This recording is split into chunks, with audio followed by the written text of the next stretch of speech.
All right, folks. Happy to be here. This is Jim Dupree. Very excited. Very glad to be back off suspension again. But in my defense, I had no idea that was the governor. That's on me. So today, we're going to talk about finding a basic description. Now, biggest thing, and something I see that hangs students up a lot and messes students up a lot, is simply not recognizing what the term basic description means. We ask you, what's a basic description of gasoline? And you say, well, gasoline's a liquid, it's flammable, smells real strong, it's kind of an amber color, right? That's a basic description. That's not what we're talking about. Basic description is a specific legal term. It's defined in 172.202, and it is the UN number, proper shipping name, hazard class, subsidiary class if that item has one, and its packing group if that item has one, in that order. Now, the way we go about finding this for basically twofold. We do it one way for non-ammunition, one way for ammunition. The only difference is the source we go to. So let's start with the non-ammo route, right? The first thing we're going to try to find is the SDS. The SDS, if we go to section 14 on the SDS, then it will simply tell us, hey, here's basic description, right? Now, we're still going to have to take that information, go to the hazmat table, we'll get there. Or we may just give you a package. On the outside of that package is going to be a proper shipping name and a UN number. Sometimes that will be all you need to determine a basic description. Sometimes that's not enough. Sometimes you have to have the MSDS, right? Or excuse me, the SDS. The SDS is the best source document. But we're going to take our SDS. We're going to go to section 14. Those are found in your green handout, right? If you're still in the class. If you're looking at this video just as a refresher, then they're going to be in section 14 of the SDS, the item you're trying to ship. You're going to take that information. You're going to find that item in the hazmat table. Now, excuse me, the basic description in the hazmat table will consist of column 4, which is your UN number, column 2, your proper shipping name, column 6, the label code, and column 5 in that order. Couple of caveats to this. Number 1, don't forget in column 2 that anything in italics, if we're talking about shipping by surface transportation, by land transportation, anything in italics is not required to be part of the proper shipping name.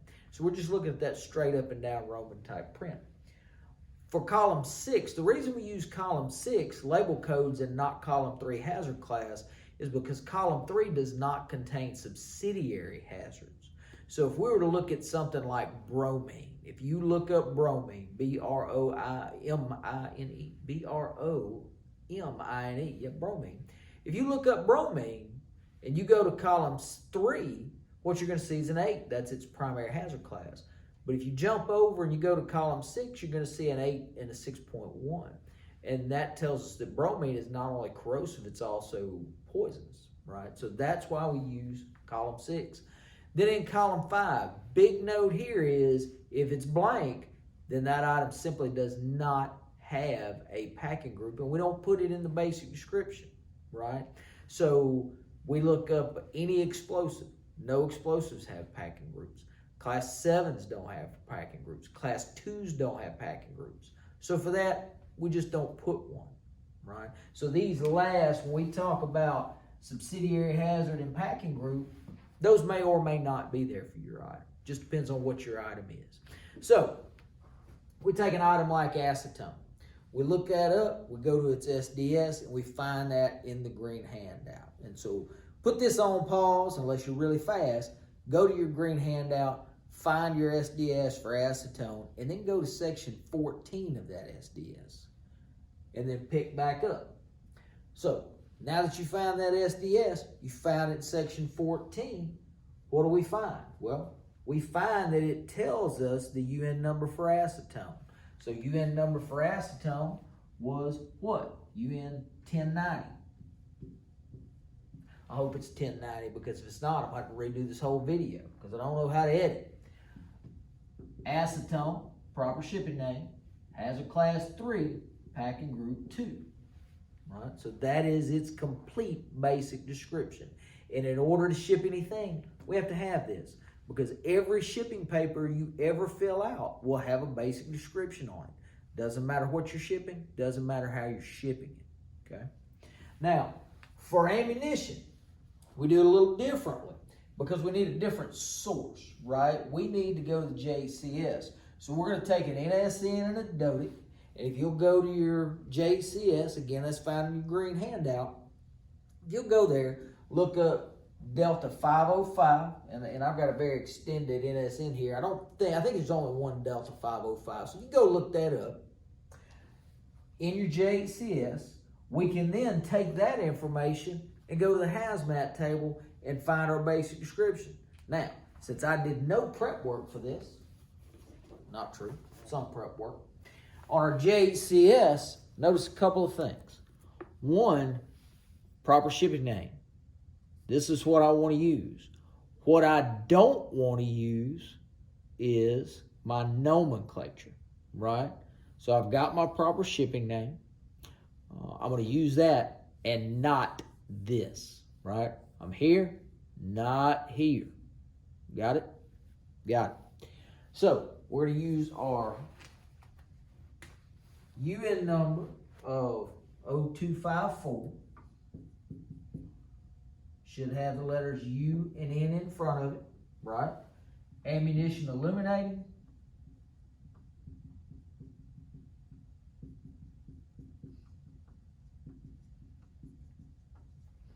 And the class packing group 1.3 golf. You'll also notice that it is right here in the shipping description. Shipping description is loosely the basic description. Don't forget that UN number. Don't add the explosive 1.3, and you're good to go there. One other caveat. Notice that if we take this information and we go to your hazmat table, take a minute and go look this item up in the hazmat table. Ammunition eliminated, UN 0254. Got it? Excellent. You'll notice column 5 is blank. We do not put a packing group. There's never a packing group on explosives. I'm going to make that G. More like a G and not a 6. How about that?